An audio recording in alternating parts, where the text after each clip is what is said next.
आज आपल्या कवठेमहांकाळमध्ये भाजप-प्रणित दहीहंडीसाठी या ठिकाणी आलेला असताना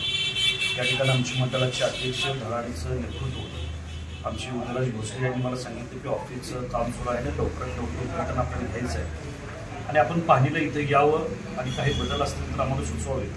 म्हणून या ठिकाणी खऱ्या अर्थानं आम्ही सर्वच या तालुक्यातील नेते मंडळी आमचे प्रमुख कार्यकर्ते या ठिकाणी पाहणी करण्यासाठी आलो होतो। बरोबर एक चांगल्या ठिकाणी मध्यवर्ती ठिकाणी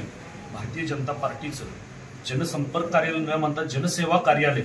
हे आमच्या अध्यक्षांच्या संकल्पनेतून पुढे आलेलं आहे की जेणेकरून या ठिकाणी लोकांची सेवा होईल, जनतेची सेवा होईल, लोकांची चांगल्या पद्धतीने या ठिकाणी कामं होतील, लोकांचा संपर्क वाढवता येईल, ह्यासाठी या ठिकाणी जनसंपर्क जनसेवा कार्यालय हे सुरू करण्यात येणार आहे। मनापासून मी या सर्व मंडळींना शुभेच्छा देतो आणि अतिशय चांगल्या पद्धतीनं या कवठेमहांकाळ तालुक्यामध्ये चांगल्या पद्धतीनं काम भारतीय जनता पार्टीचं सुरू आहे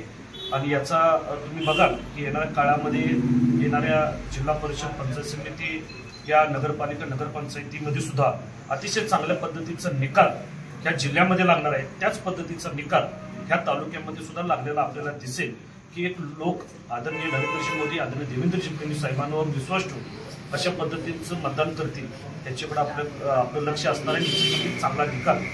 लागल्याशिवाय राहणार।